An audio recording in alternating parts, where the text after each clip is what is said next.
Degree అందరూ ఇస్తారు. Career కి క్లారిటీ ఇచ్చేది మాత్రం కాన్ఫిడో. బెస్ట్ యూనివర్సిటీ సీట్ తో పాటు సెటిల్ అయ్యే స్కిల్ కూడా గ్యారంటీ. అమ్మగారు అక్కడ పెట్టు. ఏమిటమ్మా ఇవన్నీ? ఏముంది అత్తయ్య, ఇది డైనింగ్ టేబుల్, అది సోఫా, అది స్టీల్ సామాన్లు. ఎలా ఉన్నాయి? బాగున్నాయమ్మా. మీ నాన్నగారు పంపించారా? 10 మంది వచ్చిపోయే ఇల్లు కదా, ఈ మాత్రం సామాన్లు లేకపోతే మీ అబ్బాయి గారి హోదా దెబ్బతింటుందని నేనే తెప్పించాను. మరి అబ్బాయికి చెప్పే కొన్నావా? ఇవి మగవాళ్ళకి చెప్తే జరిగే పనులు కావత్తయ్యా. మనం చెప్పినా చూద్దాం చేద్దాం అంటారే గాని ససీమరా పట్టించుకోరు. ఆడవాళ్ళమే ఇంటి హంగు అలంకరణ చూసుకోవాలి. ఆ తర్వాత వాళ్ళు చూసి మురిసిపోతారు. కాదు, నీలాగా ఖర్చు పెట్టే భార్య ఉంటే భర్త మురిసిపోవటం కాదు, మూర్చిపోతాడు. ఇందులో మూర్చిపోయింది ఖర్చేమైందండి? ఇల్లానికి పూలు గాజులు ఎంత అవసరం, ఇంటికి సామాన్లు కూడా అంతే అవసరం. కావచ్చు, కానీ చేతులున్నాయి కదా అని మోచేతి వరకు గాజులు తొడగరు. అంత విపరీతంగా ఏం ఖర్చు పెట్టానండి? Dining table, sofa set, steel సామానేగా. ఏ ఇప్పుడున్న కంచాలా తింటే తిండి వంట పట్టతానా? కింద కూర్చుంటే నామోషేనా? ఇప్పుడు ఎందుకింత దుబారా ఖర్చు చేయవలసి వచ్చింది? ఇంటికి అవసరమైన వస్తువులు కొనటం దుబారా అవుతుందన్న కొత్త విషయం తెలియక, ఇంటి మర్యాద కాపాడటం కోసం ఇల్లాలుగా నేను చేసిన పనిని మెచ్చుకుంటారనుకున్నానే గాని ఇంత ఆశయించుకుంటారనుకోలేదు. ఇంటి మర్యాద ఇల్లాలను బట్టి ఉంటుంది పద్మ, ఇంట్లో ఉన్న వస్తువులను బట్టి కాదు.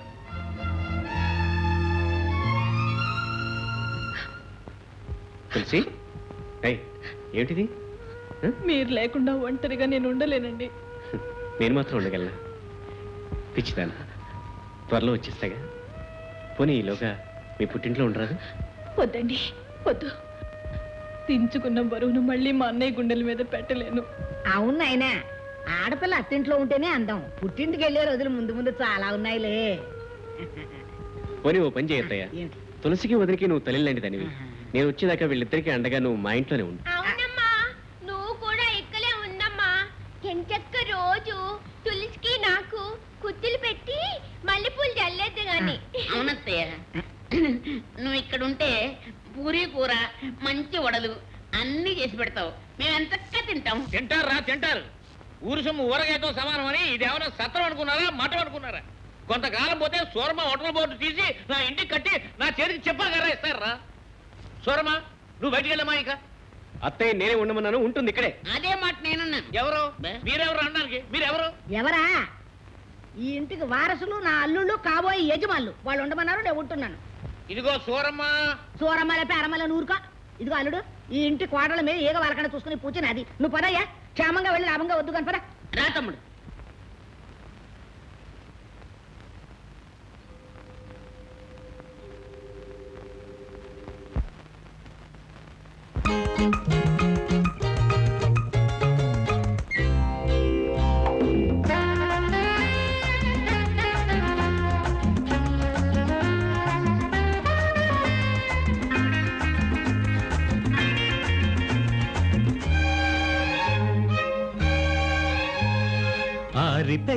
ఆరిపై చలిమంట, అంతకన్న వెచ్చనైంది మన జంట, అంతకన్న వెచ్చనైంది మన జంట.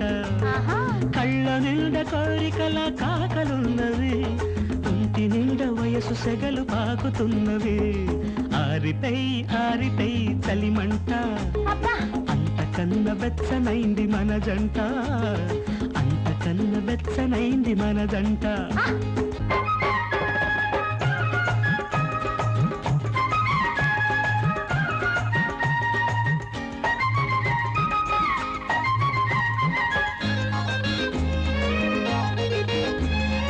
ఇద్దరుండి ఈ బాధ ఎందుకంట, ఒంటిగున్న వాళ్ళలా ఉసూరంట. ఇద్దరుండి ఈ బాధ ఎందుకంట, ఒంటిగున్న వాళ్ళలా ఉసూరంట.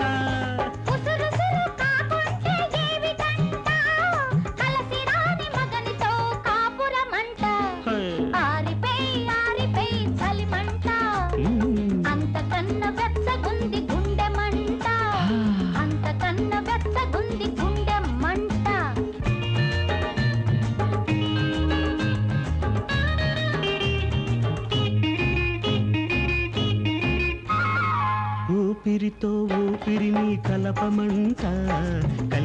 కలిపేస్తే రేపు మాపు తెలియవంట ఊపిరితో ఊపిరిని కలపమంట కలిపేస్తే రేపు మాపు తెలియవంట తెలియనిది ఎప్పుడైనా తీయనంట తెలియనిది ఎప్పుడైనా తీయనంట తీయనైంది ఏనాటికి తీరదంట ఆరిపై ఆరిపై చలిమంట అంతకన్నా వెచ్చనైంది మన జంట అంతకన్నా వెచ్చనైంది మన జంట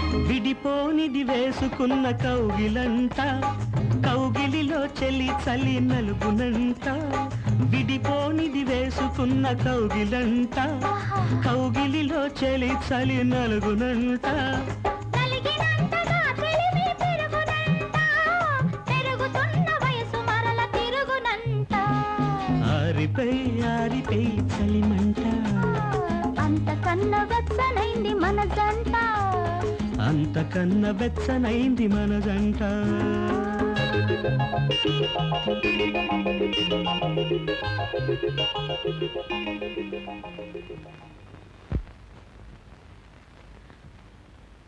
ఎలాగో నా దగ్గర పెళ్లికి చీరలు కొనలేదు కదా అని కొత్త కొత్త రకాల కలకత్తా నుంచి బనారస్ నుంచి తెప్పించాను అమ్మాయి గారు. చూడండి ఎంత బాగున్నాయో. మీరు తెస్తారని నాకు తెలుసండి చెట్టి గారు. చీరలు చాలా బాగున్నాయి. అత్తయ్య ఇలా రండి. ఈ చీర బాగుంది చూడండి అత్తయ్య. మన కోసం ఎంత మంచి చీరలు తెచ్చాడు. పక్క వాడికి ఇచ్చే కంటే 25 రూపాయలు తక్కువ వేస్తాడు మనకు. అవునండి అమ్మా, కొత్త చీర వచ్చిందంటే అమ్మాయి గారు ఒంటి మీద ఉండవలసిందే. పైగా ఒకటా రెండా టోకును కొంటారాయే. చూడండి మా అత్తయ్య గారికి కావాల్సిన చీరలు ఉన్నాయా? ఓ ఉన్నాయమ్మా, రకరకాల చీరలే, మంచి మంచి చీరలు. అత్తయ్య మీకు కావాల్సిన సెలెక్ట్ చేయండి. ఇప్పుడు నాకు ఎందుకమ్మా? అదేమిటి అత్తయ్య, మీకు బొత్తిగా మంచి చీరలే లేవు. మీకు నాకు తులసికి తలా ఒక 1/2 డజన్ చీరలు సెలెక్ట్ చేయండి. అవతల నా కొంట పని ఉంది. అబ్బా సెలెక్షన్ అని నన్ను ఎత్తిన వేస్తాలా? సరే బాధపడకండి అమ్మా, నేను ఉన్నానుగా. మీకు కావాల్సిన ఎన్ని ఏర్పండి. సరే మా వారికి పంచులున్నాయా? మీరు అడుగుతారని తెలిసే ఈసారి పొందూరు పంచులు కూడా తెచ్చాను అమ్మాయి గారు. సరే అయితే ఒక 10 పంచులు తీసి పెట్టండి. అలాగే. ఈ రంగు కోసం ఎన్నాళ్ళ నుంచో ఎదురు చూస్తున్నాను. చాలా బాగుంది. ఒకసారి కట్టి చూస్తాను. అలాగే కట్టుకోండి. ఏమిటా ఇవన్నీ? పక్కమ్మ గారు తలా 2 చీరలు తీయమన్నారండి. అలాగే మీకు 10 పొందూరు పంచులు కూడా తీయమన్నారు. అలాగా. పద్మా,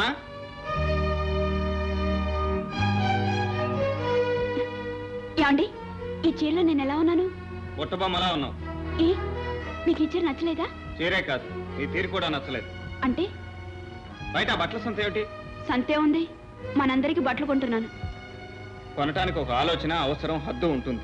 అంతేగాని మూట్ల మూట్ల బట్టలు ఇలా కూరగాయలు కొన్నట్టు ఎవరో కొనరు. ఏమిటండి నేనేం చేసినా మీకు తప్పుగానే కనిపిస్తుంది. మన ఇంటికి వస్తువులు కొంటే తిట్టారు. ఈ రోజు చీరలు కొంటే చీదరించుకుంటున్నారు. రేపు పూలు కొంటే ఎల్లుండి అన్నం తింటూ కూడా సహించలేనట్టున్నారు. దేనికంటే భార్యకి నాకు ఆ మాత్రం సోచలేదా? ఆడదానికి నేను ఆ మాత్రం అదృష్టానికి నోచుకోలేదా?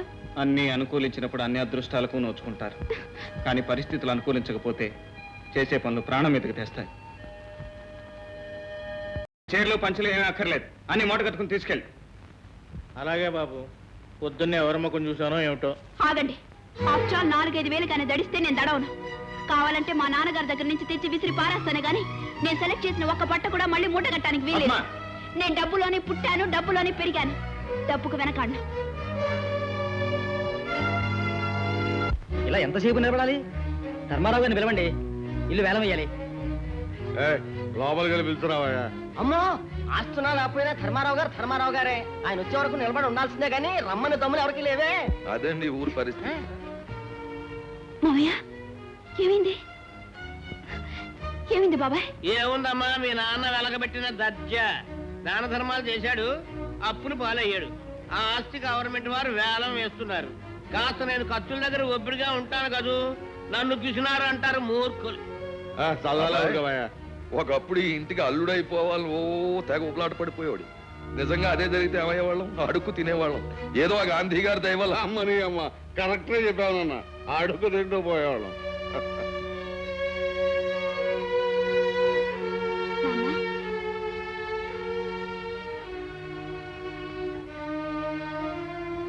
నాన్న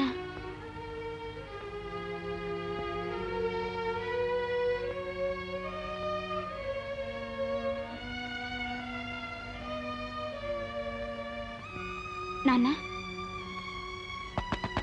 నాన్న నాన్న నాన్న ఎంతసేపు పిలిచినా పలకడం లేదు. మావయ్య మావయ్య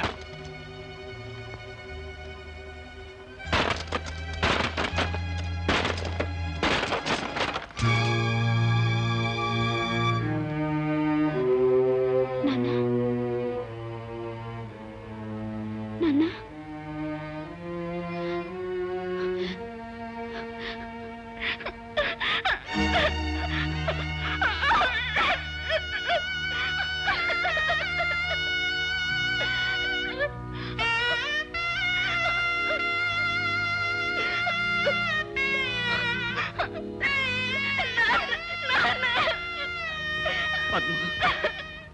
ఇంత క్రితం మన విదేశాల నుంచి దిగుమతి చేసుకునే పార్ట్స్ ఇప్పుడు మన ఫ్యాక్టరీలో తయారు చేస్తున్నాం. నీ మీద నాకు ఆ నమ్మకం ఉండబట్టే నీకింత సహకరిస్తుంది. ఆ సహకారం నాకు ఇప్పుడు ఉండాలి. యూ డోంట్ వరీ, ముందు ముందు చాలా విషయాలు ఉంటుంది. అఫ్ కోర్స్ ఇందులో నా స్వార్థం కూడా కొంత ఉంది. Carry on. రండి. ఇవి ఈ వారం వచ్చిన ఆర్డర్స్. వచ్చే వారం మరికొన్ని ఎక్స్పెక్ట్ చేస్తున్నాను సార్. ఓ గుడ్, ఇలాగే ఇంప్రూవ్ చేస్తూ ఉండు. అన్నిటికీ మా హరి నీకు తోడుగా ఉండు. పద్మ, మరుపన్నది లేకపోతే మనసుకు శాంతి అంటూ ఉండదు. మీ నాన్నని మర్చిపోవటానికి ప్రయత్నించు. నాన్నను మర్చిపోగలిగిన ఆ ఆస్తిని ఐశ్వర్యాన్ని చూసుకుని నేను చేసిన పనులు నరేగతాళి చేస్తున్నాయండి. పద్మ, అవునండి, డబ్బు గలదాన నాహంతో దేవుళ్ళంటే మిమ్మల్ని ఎదిరించి అవమానించాను. అడుగడుగును మిమ్మల్ని కష్టపెట్టాను. అది అహంకారం, నన్ను అవమానించడం కాదు. పద్మ, హంస కాకిలా బ్రతకటం ఎంత కష్టం. లేమంటే ఏమిటో తెలియకుండా పెరిగిన నువ్వు ఒక మధ్యతరగతి కుటుంబంలో సంసారం చేయటం అంతే కష్టం అని నాకు తెలుసు. మీ మంచి మనసు తెలుసుకోలేక మిమ్మల్ని అపార్థం చేసుకున్నాను. నన్ను క్షమించండి. ఊరుకో పద్మ, నువ్వు ఇలా నాకు తోడుగా నిలిస్తే నేను శూన్యంలో కూడా స్వర్గాన్ని సృష్టించగలను. నిలుస్తానండి. తోడుగానే కాదు, జీవితాంతం మీ నీడగానే నిలిచిపోతాను. పద్మ, అలాగే. Thank you. Good morning proprietor గారు. హాయ్ రేఖ, ఏమిటి ఇలా వచ్చావు? మీరింటికి రావడం మానేస్తే నేను ఫ్యాక్టరీకి రావడం తప్పదు. ఏమిటి ఈ మధ్య మీకు ఫ్యాక్టరీ తప్ప నేను గుర్తు రావడం లేదు? సారీ రేఖ, 1000 కళ్ళతో చూసుకుంటేనే వ్యాపారం. కాస్త రెక్కలు వచ్చేదాకా నన్ను. చాలా బాగుంది.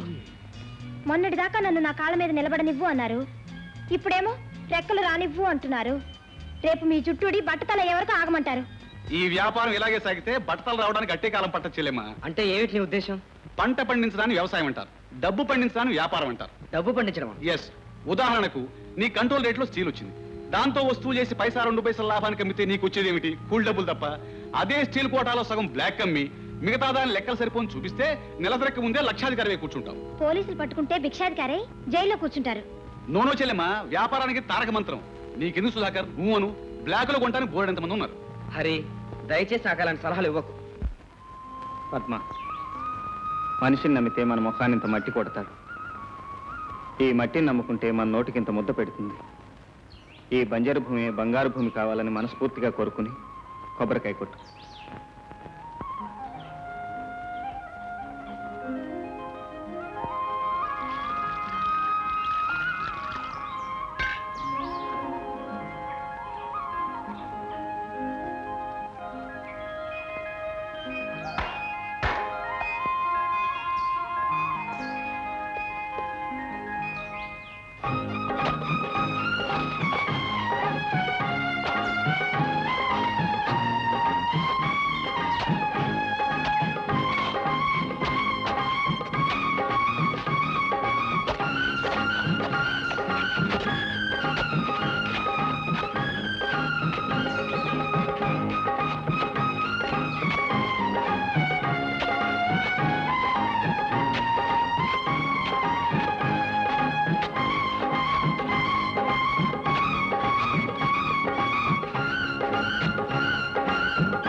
పద్మ, ఆ కష్టంలో సుఖంలో పాలు పంచుకుంటానని అగ్ని సాక్షిగా ప్రమాణం చేసినందుకు నీకు శిక్ష? అవును పద్మ, ఇందుకే ఆ రోజు నన్ను పెళ్లి చేసుకోవద్దన్నాను. నాతో 7 అడుగులు కలిసి నడవటానికే నువ్వు ఆరాటపడ్డావు. కానీ లేమితో ఎంత దూరం నువ్వు భారంగా నడవాల్సి వస్తుందోనని నేను భయపడ్డాను. నా భయం నిజమైంది. ఎందుకండి భయం? ఆడది నగలు నాణ్యాలు కొనుక్కున్నప్పుడే ఆనందంగా ఉంటుందనుకుంటున్నారా? భర్త సిరి సంపదలతో తొలితూగినప్పుడే ఆరాధిస్తుంది అనుకుంటున్నారా? లేదండి. భర్త చేతుల్లో ఇలా గోరుముద్దలు తింటంలో ఉండే సంతృప్తి అందరికీ లభించదు. నన్ను ఓదార్చడానికి మాట్లాడుతున్నావా పద్మ? కాదండి. అవసరమైతే రోడ్డుని తోటని కొంటానని అహంకారంతో చెప్పిన పద్మని కానండి నేను. ఇప్పుడు మీ మనసుని మమతని గెలుచుకుని మురిసిపోతున్న మీ ఇల్లాలని. చాలు పద్మ. ఇలా కష్టాన్ని దిగమింగుకుని భర్తను వెన్నుతట్టి ప్రోత్సహించే భార్య కంటే ఏ మగాడు మాత్రం ఇంకేం కోరుకుంటాడు?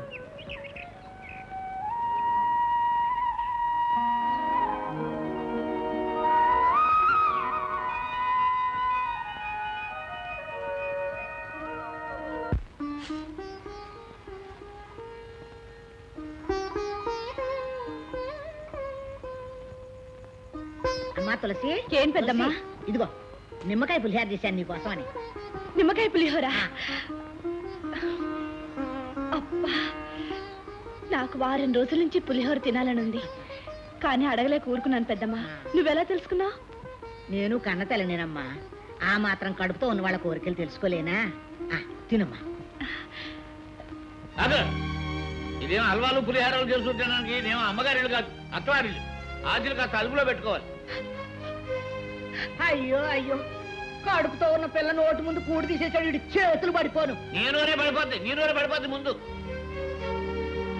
అయ్యయ్యో, ఎంత పసుపు, ఎంత మిరపకాయలు, ఎన్ని మిరపకాయలు, మొత్తం శనగపప్పే. దీని సొమ్ము ఏం పోయింది? ఇది ఒకటేంటి, ఇంకా బాగా చేసి ఉంటుంది మొత్తం తినడానికి.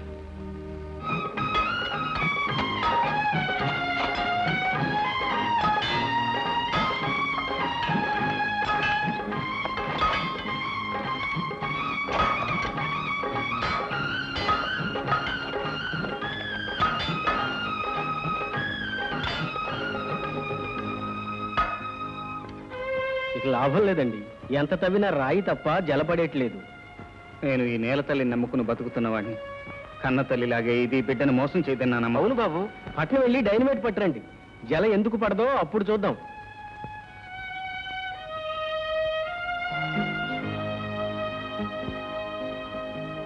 ఏమండి?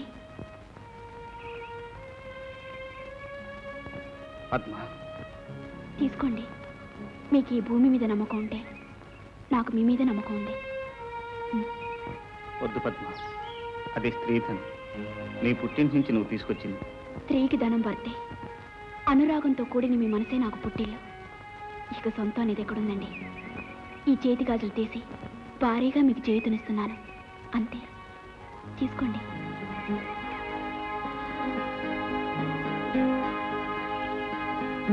ఆలస్యం చేసినట్టున్నాను బాబు. అబ్బే లేదమ్మా, ఇప్పుడే పని ముగించుకుని పైకి వచ్చాం.